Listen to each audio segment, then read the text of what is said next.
This is episode number 105 of the Homeowner Show. Whether you're DIY or looking to hire, we're here to help you find the best information and options for you and your home. My name is Kevin Hackett, and here with me is Craig Williams. Hello, and welcome to the Homeowner Show. We're glad that you could join us for this next expedition into your home ownership journey.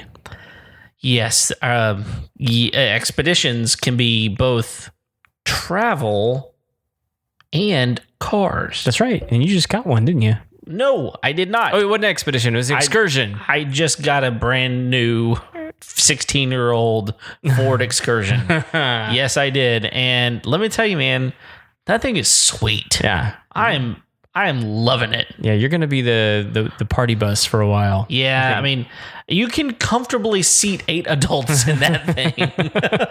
Well, that's in the seats. I mean, you still got some space in the back, too. I mean, you can you can roll a couple around back there as well. Yeah, so, like, if you got rid of one of your children and we decided to go, like, to Florida, right? We could put all our stuff back there and all of the people. Oh, we could do Camp Wilderness. We could, yes. We absolutely. Now we would have to figure out which one of your kids we don't want because there's only 8 seats, not 9.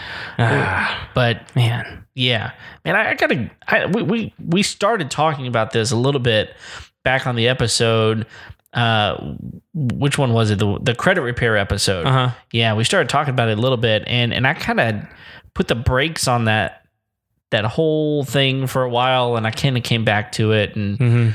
Here I am, man. So yeah, it's awesome. I can't believe I just let you use the brakes pun. Do you really let me do anything? I may take it I take it out in the editing. That's right. Unacceptable. Yeah. We don't allow puns. Yeah. What are you going to do? Well, hey, before we get too far, I want to go ahead and do something. We promised our listeners that we were going to promote something that we just got recently. Well, this is really exclusively for the YouTubers. Yeah, specifically for them because you're going to have to be able to watch this in order to see what's going on. But we got a new friend. Yeah. I like new friends. New friends are cool. New friend. His name is Lauren Fox, and he does these really cool signs. And here's our new one that he's done for us. It's made with a CNC machine. It's wood. I assume it's made with a CNC machine. I don't know how else he would do it. I don't know. But yeah, I don't think he's given up his trade secrets because he knocked it out of the park with that one. He sure did. It's really cool, man. So we're gonna hang this up in the Homeowner Show studio. Yeah, I think it's gonna go right there on that lovely gray wall that you all never get to see. Well, you're gonna see it at some point because if we're putting that thing up on the wall, it's gonna get in a shot at some point. Yeah. So pretty cool. Yeah. So something else cool that's been going on is we've broken through some barriers in the Homeowner Show here, and part of that is we've been conversing with other podcasters. Yeah. Mostly because I feel like we've had enough episodes and we've garnered enough stature now that we're worthy to enter the realm of actual podcasters. Yeah, people actually look at us and say, "Oh, you're an actual podcast." You're not just faking anymore. You've had 100 episodes. That means you're actually on the scene. That's right. I don't know what scene it is, but we're there. We're there. Yeah, we're on it. So some folks that we just met recently are Ashley and Susanna over at Your Home Story podcast, and it's a very similar podcast to what we do, except it's a couple of lovely ladies talking about a lot of DIY and home decorating stuff, and they do a really, really good job. So if you're thinking to yourself, you know what, I could really use more Homeowner Show type of content in my life, we've already found it for you. Yeah. And I'll tell you, like, I know that you and I are both podcast listeners. Yes. And once you kind of find a genre of things that you like, I find that it's always fun to find new things that kind of feed into that as well. Yeah. So. And who knows, maybe in the future they'll jump on our show. Maybe we'll jump on their show and do some guest spots. That'd be great. And talk about, podcasting and other stuff that they actually probably know about that we probably don't know about. Yeah, they probably actually know what they're talking about. They probably actually know what and we just bring people on our show that know what they're talking about. Yeah, that's very different. It's a very different strategy. It's a bold strategy. Well, hey, so we've put out 105 episodes of content at this point, so we're fooling somebody. That's right. We've never offered to fool anybody. That's I true. think we've been very upfront with our ignorance. With our ugly looks. That's right. I mean, all of the things, we're honest, if nothing else. Someone a while back said that we should do us, and that's what we're doing. Well, we are nothing but us. They said, you do you. And I said, okay. That I know how to do. There's very few places that allow me to do it. Yeah. So this is it. So, well, if you get the chance, Ashley and Susanna are doing their thing over on Your Home Story podcast. So tune in, give them a listen, leave them a review, let them know you're out there. I know they'd love to hear from you, especially from you lovely homeowner show crowd people. That's right. So cool. So today, we haven't done one of these in a while. No. So, but we're actually doing a product review. Yeah, it's been a while. I don't even remember what our. The last time we kind of got into this kind of conversation was right before we hit 100, where we kind of talked about power tools. Yeah, we did talk, and I think we even dipped our toe a little bit into this particular tool that we're going to be talking about. We did. But it's an interesting one because there's really only. Okay, let me back this up. There's only 2 legitimate ones on the market. There are other ones on the market that are out there, and I'll even name some of them because I've used the brands, just seeing if they're any good, and they're not. But I'm a big tester. I mean, if it's out there and it says it'll perform, I'm willing to give it a go. Well, and this one specifically ties directly into your business. It does, and so you're having to use this day in, day out. This isn't just something kind of a DIYer type of thing. This is your livelihood, that you're putting everything on the line with this deal. Well, and that's why we're testing it. And we've tested it extensively at this point. And we just got one because we didn't want to invest in the line until we knew it was going to be viable. Sure. And that can be tricky with this brand, even though I like this brand. Let's just peel the Band-Aid off. So what we're talking about today, where you keep teasing it, right. There's no need to tease this. Right. So they literally read it in the title. So like you guys know. If you can read, you already know what it is. So what we're talking about is the Ryobi 4-gallon backpack sprayer. Okay. So, and I have to be very specific when I say that because Ryobi also has a 1-gallon battery-operated sprayer and a 2-gallon battery-operated sprayer, which operate with different canisters, different platforms, even different handles. Okay, so do you think that those are differently? I'm not sure that's a word. Differently? Differently? Is that it? Is. Yeah, differently. Are they differently? Yes. Are they differently? The grammar police is going to come for us. Maybe for you. I'm not wrong here. Differently. Like I did that differently than you. Okay. That's a word. Maybe it was just weird the way you used it. Well, probably because I didn't ever finish my thought process. Okay. Are they kind of promoting that to different people? So for example, like if it's a 1-gallon or even a 2-gallon. So at my house, I have a 2-gallon sprayer that I use for weeds and, things like that. So do you think that the 4-gallon kind of steps it up to a whole new level, and maybe it is more for people that are doing commercial types of things? The only reason I think no is because it's operating on their 18-volt line. Okay. I think if they were trying to promote it more for more commercial use, which I don't think has ever been Ryobi's direction, I think it's mostly directed at residential homeowners and things like that for the tool line. That being said, they have some new and interesting tools that makes me think that maybe they're going in a different direction. Yeah. But most of those are hanging out like they have like some PEX crimpers and PVC cutters and grease guns and caulk guns that are all operated on the 18-volt line that are not your typical homeowner tools that you're going to be using day in and day out. Right. Whereas like a drill, a saw, different things like that's more up their alley. But all that to say, it's not, and I forget what the voltage is on their bigger batteries that they're using their lawn equipment for. Most of them are 40 volt. Is it 40 volt? Okay. I think it's a 40 volt. So it's not a 40 volt, which, I mean, to a certain degree would make sense for what we use it for. Yeah. So, and I'm actually waiting. I had a message from somebody that said that they were in development at Ryobi because of a post I made in a Facebook group somewhere about this episode. Someone reached out to me and said, "Hey, we work in development at Ryobi. We'd really like to talk to you about this." And I'm still waiting to hear from you, development people. Would love to talk to you. I have some ideas for you. Yeah. I have some thoughts.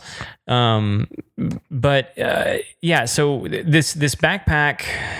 So I think they're pushing it towards the homeowner still. Okay. But why would a homeowner need a 4-gallon sprayer? At least around here, I know yards tend to be a little bit bigger than most other suburban areas. That's true. And depending on the kind of fence that you have, like I know a lot of like people that live on golf courses have metal fences. If they want to do weed control chemically with a backpack sprayer or something like that, they're going to need more than 2 gallons. Yeah, and I guess if you're going to have a backpack, what's the point in putting 2 gallons back there? Well, and that was actually what I was going to say is the 1 gallon and the 2 gallon actually have a backpack accessory that you can buy. So rather than just having to hold it in your hand, you can shoulder strap it and use it that way, which makes total sense because you're not having to pump it. Yeah, and honestly, I mean, those things get heavy. Sure. I mean, 2 gallons, I mean, you're talking 16 pounds. I don't know what it is exactly. Well, typically a gallon of water is 8 pounds. Is it? So you're talking 16 pounds. I mean, that's not light weight. Right. Think about the amount of space you're going to be covering in 2 gallons worth of spray. Right. I mean, that's a decent amount to hold on to. Right. So, and like, I'll tell everybody out there why we went this way, because the only other person out there right now that's making what I consider to be a viable backpack sprayer is Milwaukee. Well, and we know, based on what we've talked about in the show before, that Milwaukee makes a very good product. They make a real good product. I haven't used the Milwaukee. I've watched lots and lots of videos about the Milwaukee, and the reason we decided to start testing the Ryobi is I could really not see a performance difference between the two based on the videos. Yeah.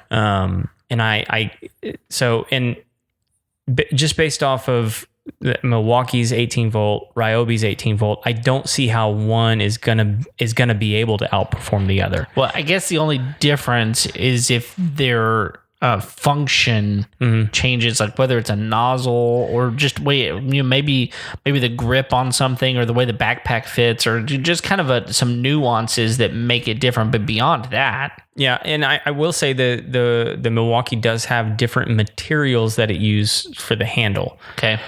That being said, one of the reasons we started looking into the smaller sprayers for Ryobi, because it looks like the handles and the spray nozzles on the smaller sprayers are actually a better material than they are for the backpack sprayer. And so if they are interchangeable, it would be worth us investing in those smaller sprayers just to get those compatible spray nozzles for the backpack. Okay. Because it could potentially actually make it perform better. So you're saying they do have different nozzles and they should be interchangeable. They should be. So, I mean... Now, and the backpack itself actually comes with 3 or 4 different spray nozzle tips. Okay. And now they're all plastic. Can you order replacements of those? You can. Yeah. Okay. So if you can order replacements, you would think that you'd be able to order replacements for the lower end model or the 1 gallon. I would think so. So maybe you just buy new nozzles. Well, and my experience has been with these sprayers in the backpack line. Most of those are universal as to the size of the what do you call it? Where they screw on. Oh yeah. What do you call that? It's who knows, the screwy-on thing. Well, I don't care. It's kind of like a bolt. It's where the nozzle screws onto the handle. Yeah. So whatever that thing's called, that's the bolty screwy thing. Yeah, that one. I know exactly what you're talking about. So, and we've looked into some different handles as well. Okay. Because there's actually like some pistol grip handles that are a little bit more functional for us. And some of these other ones that they've come out with, they tend to break really easy. And so if you can get like a metal one, that it'll last a little bit longer. Well, and I would imagine, like, you talked about a pistol grip, for example, like that would be more comfortable. Oh, for sure. Just the way you have to hold your hand versus some of those where you have to like grip them and squeeze. There's advantages to those as well.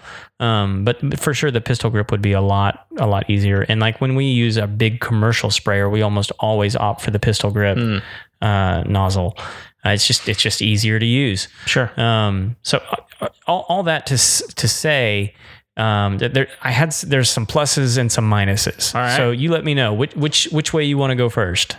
Let's talk about. I always like talking about the positive. The positive. So let's go positive. Okay. So big positive is it's a big capacity tank. Most backpack sprayers are around 3 to 3.5 gallons. This one's a full 4. Yeah. So you can put a lot more product in there than you normally would. That makes it a little bit heavier, but it actually sits on the back really, really nice. Okay. Does it have a belt? It does not have a belt. Okay. But it doesn't feel like it needs one either. Okay. It sits. I don't know. There's not really I don't know how to describe it. Right. Traditionally, we use steel products. Yes. And let me right off the bat, the steel performs better. Okay. But I've never, ever, and I've tried out lots and lots and lots of backpacks. I've never found one to perform like steel. And okay. it's their SG20.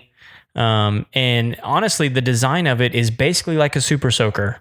You have a chemical tank and then you have a pressure tank. Okay. And you pressurize the pressure tank and you can feel it in the handle as you get it. And I can shoot that thing 20, 25 feet in the air. Goodness gracious. And it just puts out product really, really nice. I've not found one to perform as well as that, including this one. Okay. And when I can talk about some of the other brands, but the steel is also very long. And so it sits low on the back and it's not very comfortable. Okay. This Ryobi, man, it has a mesh back and padding at the base, and it just feels better on the body. And so if you're going to be using it a lot, or if you're going to be carrying it for any amount of time, you want something that feels a little bit more comfortable. And it actually feels more expensive than any other backpack that I've put on. So it feels really, really nice. It has a good back feel to it. So that's really nice. The battery that comes with it. So we bought the one that came with the battery and the charger. And the battery is a 2 amp hour battery. Okay. So you're getting out of that, you're getting what, like 25, 30 minutes out of it? No, I'm definitely getting more than that out of it. More than that? Really? So what they have said, and we haven't put the timer on it, but we've tried to put it to the limit, is that it will run 40 gallons of material. 40. That's what it says. So if that's the case, you're going from house to house to house in your business, but, right? But goodness gracious, that's at least a day's worth, isn't it? Right. And so to put it in perspective, whenever we stop the truck for our business, we're putting about 3 gallons of product out at each house. Okay.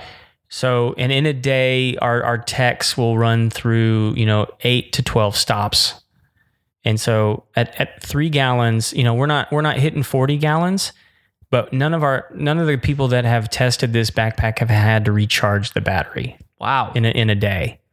And that's really impressive because one of the things you would wind up having to do is just either carry multiple batteries, right, which you're probably going to need to carry one just in case. Yeah. But then you got to wind up thinking about, okay, do I need to put a power inverter in my vehicle so that I can charge these things? What do I do? I'm looking here on Ryobi's, on the Home Depot website, because that's where you buy most Ryobi products. You can get a 4 amp hour battery for $100. Right. Which is also kind of some pluses about these. I think they have a 6 amp as well. They may. I haven't seen it yet, but yeah, $100 for a 4 amp hour battery. If that would get you closer to 2 days even. That's impressive. Yeah. Well, and so one of the reasons this one will work is because we use Ram trucks. Yeah. And all the new Ram trucks actually come with a power inverter in the front seat. Perfect. And so you can charge the battery in the front seat. You can plug the charger in and it just charges the battery. It's no big deal. Yeah, and you know, a lot of times with these rapid chargers, you could probably get it charged up between calls. Yeah. Or at least close to it. Easy. Yeah. So, but like I said, I mean, like what we've done is we've kept the backup backpack just in case the battery goes dead, but we've tried to push the battery, you know, as far as we can. Yeah. And it's performed well. And it's their smallest battery. But like for their smallest battery, it does the job. Yeah. I mean, like for what we need it to do, it does the job. So I guarantee you it would last as long as you need it to at your home. Sure. I mean, I can't imagine a homeowner needing 40 gallons of material. Oh, you're going to have some land. I mean, I guess maybe if you're like fertilizing, liquid fertilizing, I could maybe, but like who does liquid fertilizing? I mean, if you're doing that much product, you're going to recognize it's a whole lot cheaper to buy the solid fertilizer than the liquid stuff. Which they also just came out with a 18-volt broadcaster. Are you kidding me? Yeah. Just take my money, Ryobi. Take my money. It's handheld. It's not a push, but like that's fine. Like, I mean, even with the push stuff, I mean, I'm guaranteed that it's smaller than my broadcast spreader. In size. I was thinking just the other day, I'm like, this stupid thing, I use it like 4 times a year, if that. It's taking up so much room in my garage. Yeah. Then that thing would be so much smaller, just set up on a shelf or something. You know, already got plenty of batteries. Yeah. I'm just, oh my goodness. I think it's pretty cheap too. I think it was like $40 or something like that. See, It shows like this, Craig, that make me need a second job. Yeah. So that I can buy all the toys that I want. Dude, so I mean, since we're talking about the other one, they have a inflator now. Oh, yeah. You can like inflate a tire. Sure. And it's the 18-volt inflator. I think it's $26. You've got to be joking. I'm not. I mean, well, okay, here's a question. I got big tires on that excursion. I don't know how long it would take. I need to go get that 6 amp hour battery. I can tell you the exact thought process in my brain. That $26 is worth me not having to go get the air compressor to blow up the basketball. Every time. I mean, absolutely. Just so I don't have to hear that stupid. I had to turn this stupid thing on to inflate a basketball. Right. Or a bicycle tire or whatever. Yeah, I mean, or heaven forbid, I've got to like pump something. Yeah. Right? Like, okay, so they have a whole separate one just for that. They call it their power inflator.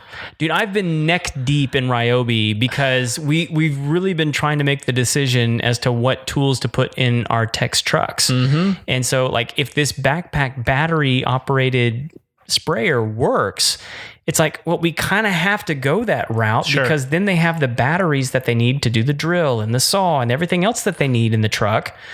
And so like then they'll just have the batteries backed up for the sprayer. Well, you know, that's a real interesting point because one of the reasons that I put the kibosh on the excursion to begin with is because I was replacing the windshield. This is a whole story that I'm not going to get into, but I was replacing the windshield on my pickup that I was selling, and I wound up having a problem, and I just got really fed up.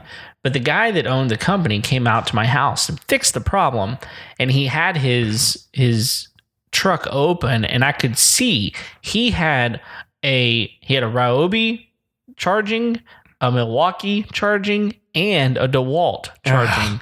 That's like my nightmare. Yeah, he had 3 different batteries, and he was telling me, like, you know, I did this and this and this, and I found out that this one works best for this and that for that. And I'm like, man, it would be so much smarter for you to find a line that really works and just go with it. And there is not, we've already discussed this on episode number 99.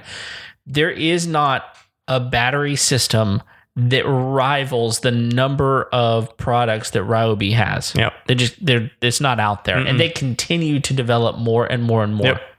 And these batteries we've already talked about it. They're way more powerful than a gas engine or, you know, anything like that. Yeah.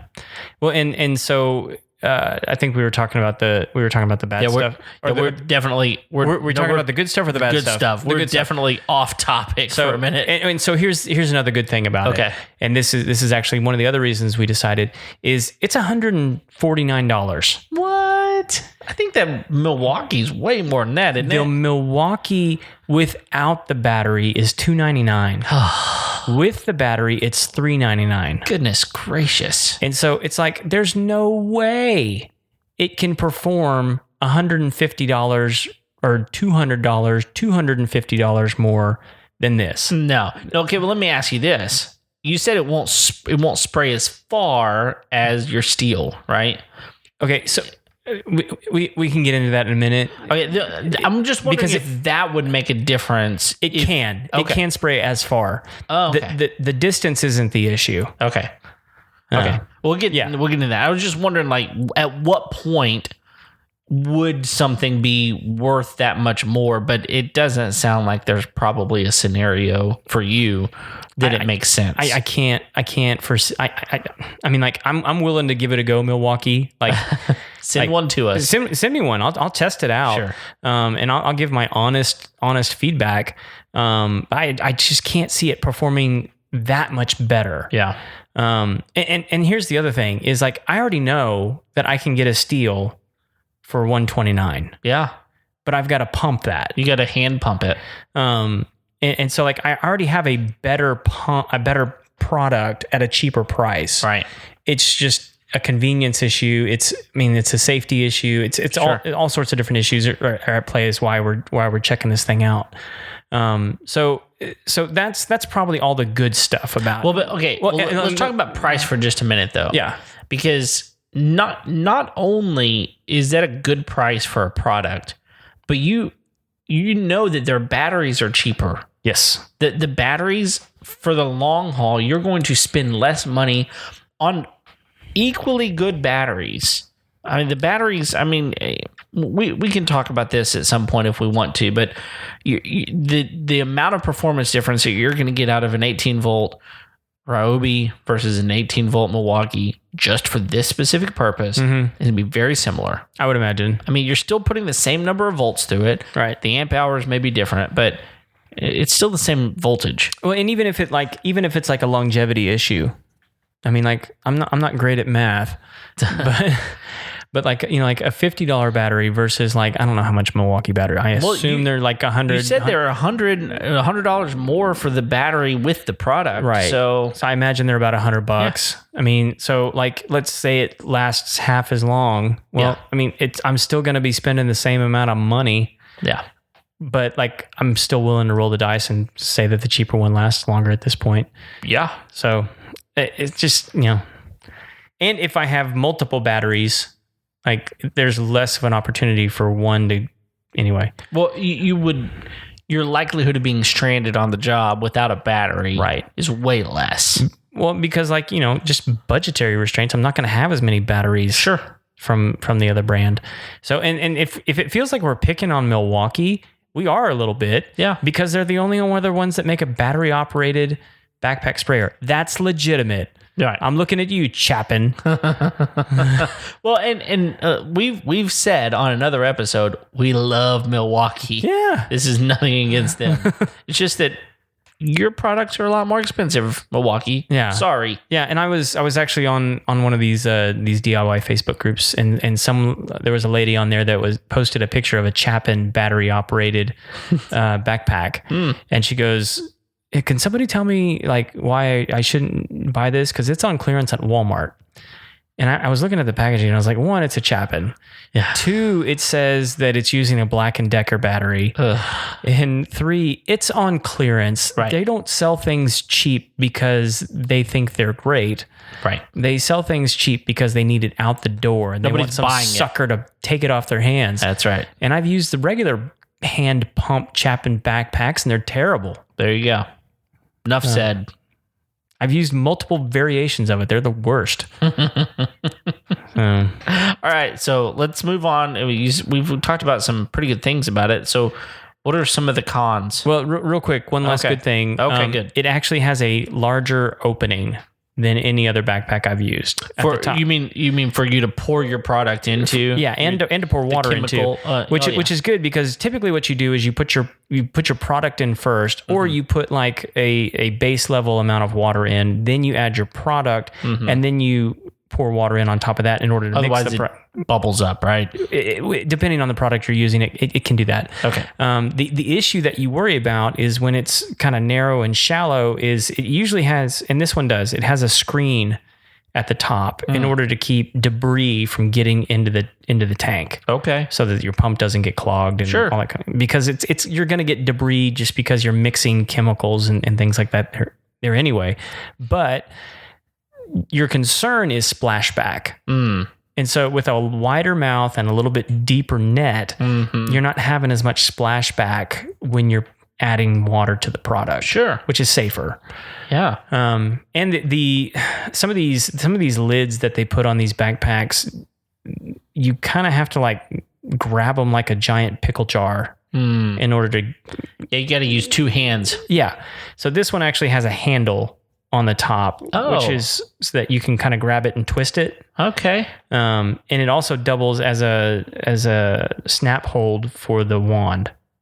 Oh, perfect. So and it actually has two places where you can snap the wand into place, but the top one actually grabs it a little bit better. It's a good design, but it also at the same time, if it's riding around the back of the truck, it has the potential to like hit something and break. So we tend not to use that one. But if you're just storing it on a shelf in your house, it's going to be great. Yeah. That's probably one of the most annoying things about most every sprayer that I've ever had. It's like, what do you do with the wand? Like, it just, that hose is rubber, and it just kind of like, it dangles and it gets hung on stuff. Yeah, no, it's the worst. So if you got something to snap it to, and so they have one on the side so you can stand it up. That's, for our purposes, that's a little bit better. Yeah. But the one on the lid definitely secures it better. Okay. It snaps it a little bit harder in place. Cool. So that's most of the good stuff that I came across. And keep in mind, when I say bad stuff, it's just not that it's bad. It just doesn't perform like other products would that do it better. Yeah. So, and really my main booger with this thing is it just doesn't put out the level of product that I'm used to with a steel. Okay. What do you mean specifically? So about that? we like to put down a heavy band and like know that when we are putting product, we're actually getting like good coverage over that area. Yeah. So like if me or any of my guys have to like double back over an area, it's wasting, it's cutting into our efficiency on count time. And anybody that runs a business knows that efficiency is a huge aspect to your business being successful. Right. And so anything that like takes away from that is it's just difficult. Yeah.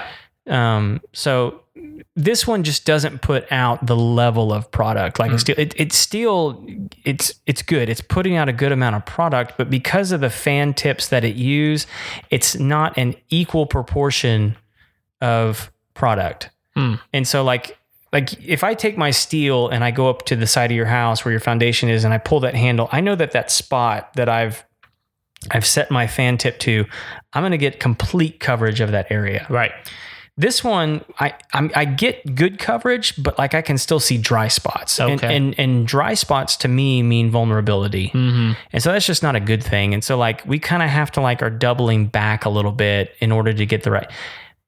but still, it's still performing. Let me put it this way: this backpack is still performing better than a traditional pump-up Chapin from Home Depot. Like it's just way better. Yeah, and so it's still putting out a good amount of product. It's still so you kind of have to like go back and forth between, am my doubling back, is that as much energy as I would have to be exerting to pump this thing up? I would guess the answer is no. It's not. Yeah. And we're also talking about like when you're talking about the steel, you're talking about like super top of the line. Yeah. Like you've gone through a lot of these and you've determined in your mind at least that steel, nothing is better than that. Yeah. And while it's manual, it still is the absolute best. So we're comparing a product to what you've already said is the best. Yeah. So, well, and at some point we probably need to do an episode on this. There was, I think it was like 6 or 7 years ago, they completely redid the design on their backpack. And it was a complete disaster. Really? I mean, people were like writing them ugly, ugly letters. Wow. There was hate mail, and like I still have one of them. Really? That we need to bring it in here and take a peek at it.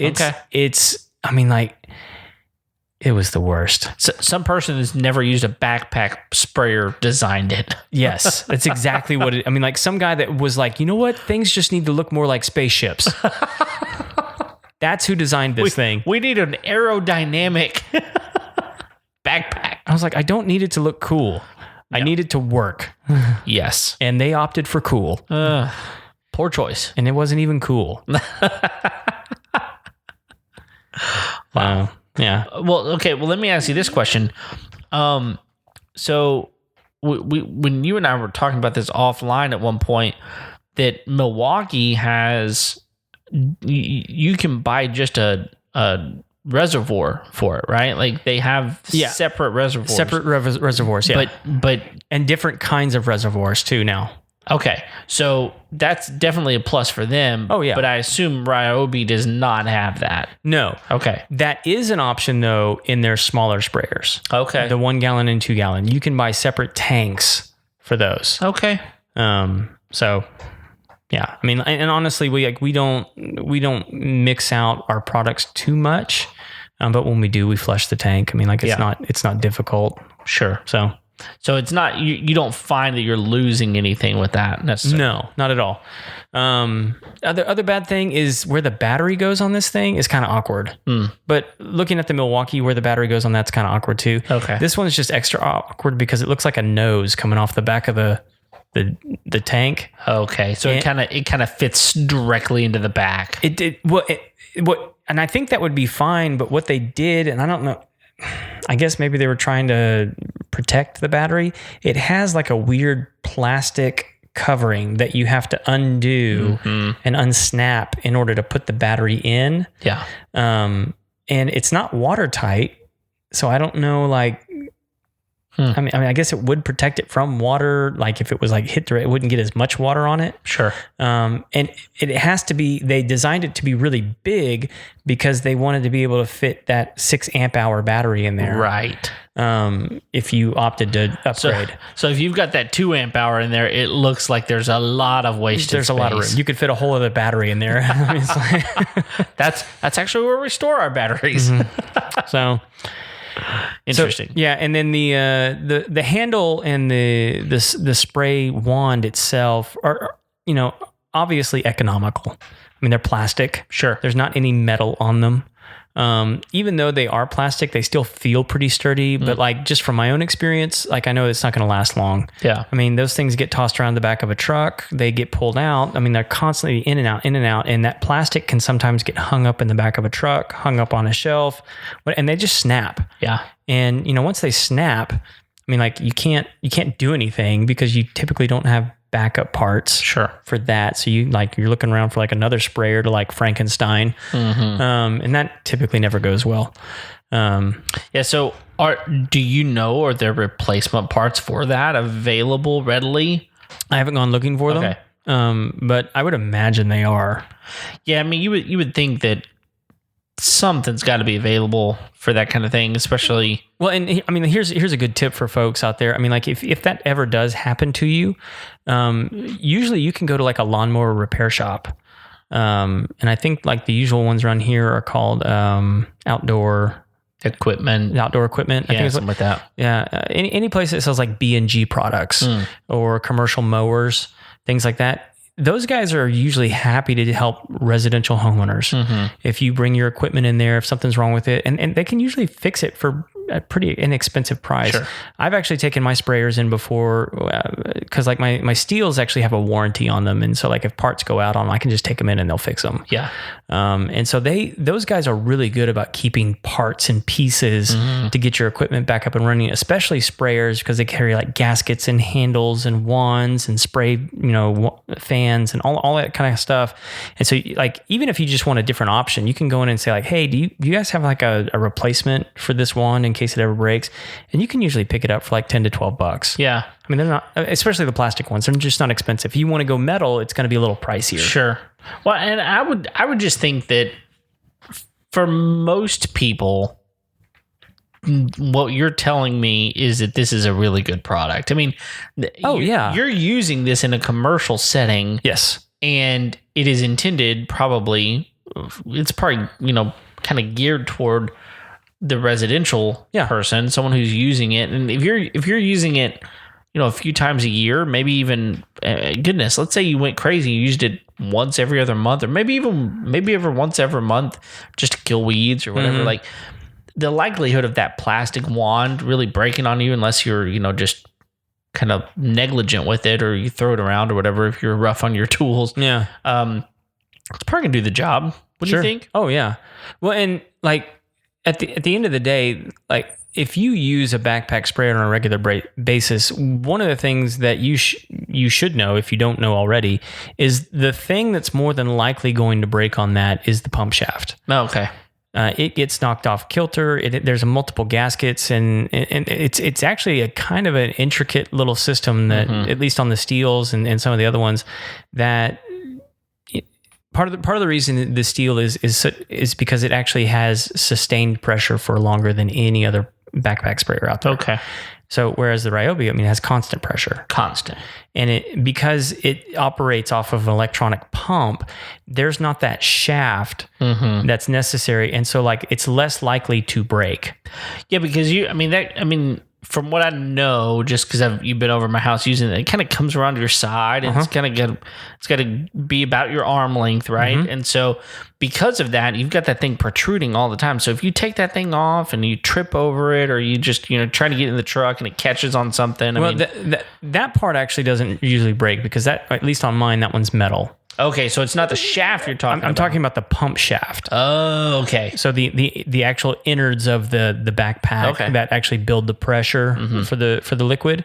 But yeah, like that thing does get hung up on stuff, and it makes it awkward to put in the truck. Yeah. That is actually a plus for the Ryobi. It takes up a lot less space in the truck bed because it doesn't have that handle. Yeah. But the pump shaft, actually, because of the gaskets and the shaft, and you have to like...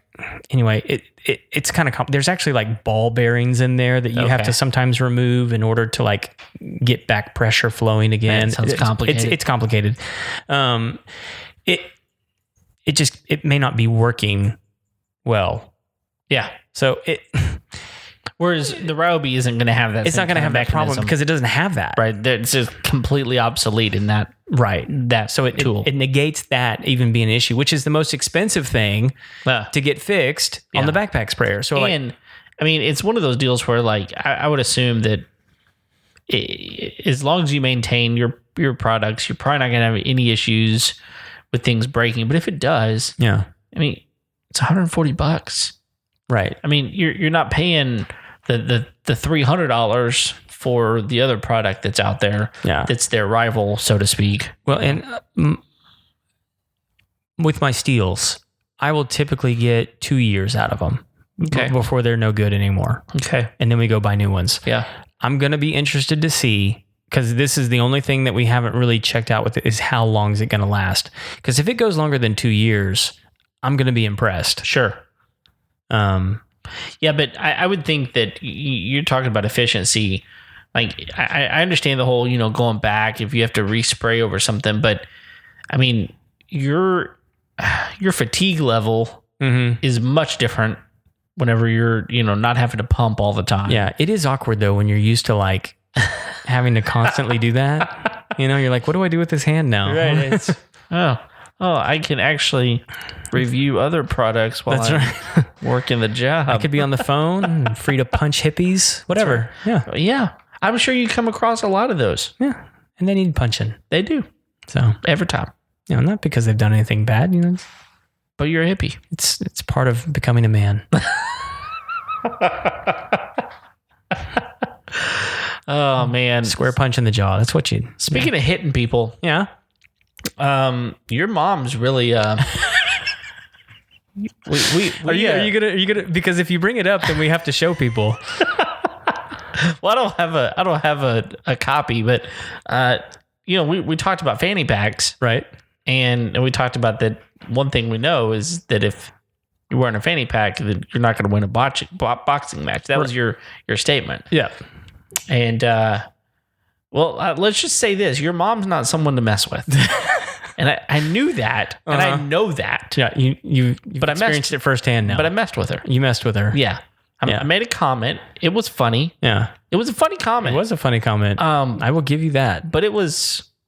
I didn't like it. It was it was directly, shot over the bow to your mom, and it landed. Mm-hmm. But she retaliated. Yeah. As I expected she would. Yeah. And, in kind. She definitely did. By the way, I found more pictures today. So she shows up yesterday and she has these pictures of me with a fanny pack on that she has superimposed onto this picture. Right. And it's a black and white picture. And the fanny pack is pink. Which, I mean, who... It wasn't just pink. No, it was huge. It was pink. And it was pink. It was and huge, a unicorn. And it had a unicorn on it. That's right. Yeah. And she went to some effort to make this happen. Yeah. And then she posted them everywhere. Like they were all over the building that we were in. Like they were on my vehicle. And then this morning, I guess it was this afternoon, I walk into my office and like there's a picture of my office, and then there's one that she had shoved under the door. I mean, they were absolutely everywhere. And so talking about people that need punching, like we were talking about people, wear fanny packs and need to be punched. Yeah. So I guess I need to be punched right now. Yeah, you kind of did. I kind of did need to be punched. Yeah. Yeah. I'm not even going to say on the air what I said. It was funny though. I'll just put it that way. Didn't she get some to your kids too? Oh yeah, she even handed a couple to my kids in a sneaky way, and they were like, "Daddy, is this you?" I was like, "Of course it's me," but they're like, "This is funny," I was like, "It is funny. It is funny. It really is." But so now we'll have to share with the all the homeowner show folks the lovely Kevin fanny pack photo. Hey, you know what? I have no shame. You have no shame? No. Okay. No. I honestly thought it was... I intentionally didn't share it with folks because I was like, I don't know if he's going to be... No, I mean, things don't... And I just kind of roll with the punches. When I get punched, I just roll. That's right. I just roll. What else are you going to do? You're wearing a fanny pack. Exactly. Exactly. It's like, this morning, I think you...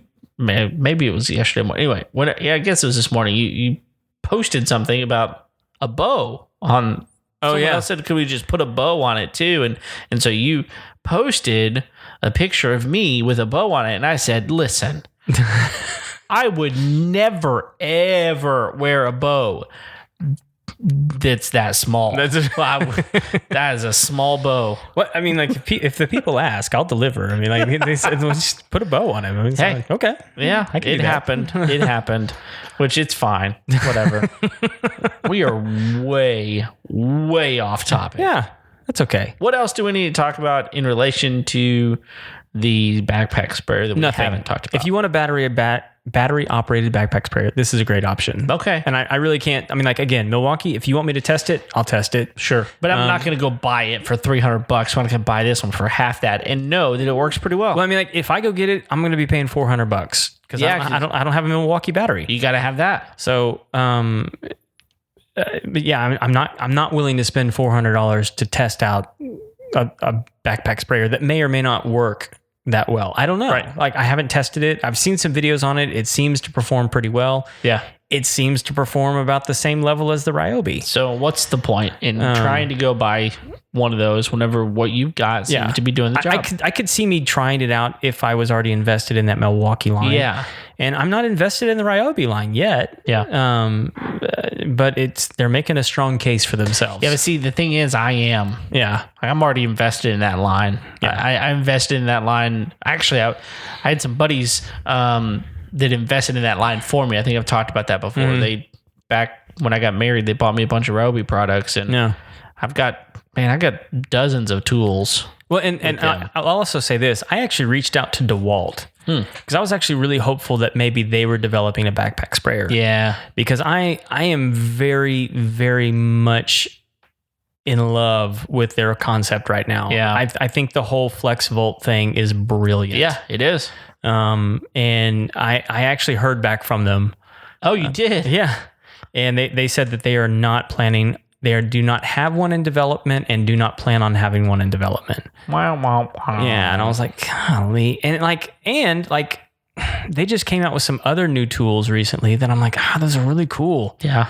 Some of their compact brushless stuff, man. Like I really like their, anyway, I like a lot of the stuff they're doing right now. The FlexVolt though, man, is just It's smart. It's so smart. Yeah, it's smart. I wish other tools would. I actually wish Ryobi had done that. Yeah, I mean, well, it's one of those deals where it's like, they're basically saying, look, all of our tools can use the same battery, and we need to understand that not all our tools require the same voltage.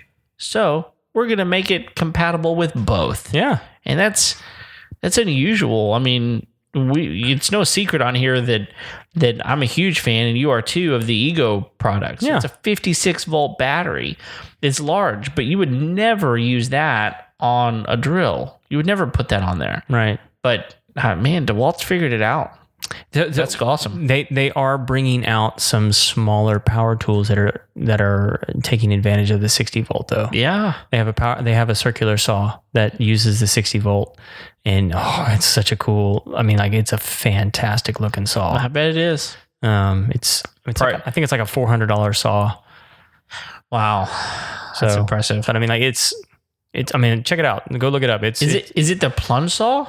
No, that's just a regular circular saw. Interesting. I mean, I say regular circular saw. It's obviously a lot more powerful than a lot of the other battery operated ones. Well, and I'll tell you that up until something like that, I have a corded circular saw, and you just can't get most batteries to do what that'll do. But it sounds like they may have figured it out. They may have. So DeWalt, we'd be happy to test that one out for you as well. Absolutely. Yeah. Send it over. So, man, we managed to do close to an hour on a backpack sprayer by one brand. I mean, we dipped our toe in some other areas, but yeah, I think we're good. I think we're good too. Thank you guys for downloading today's episode. And if you've not already done it, please go and rate and review us on iTunes. That would be fantastic.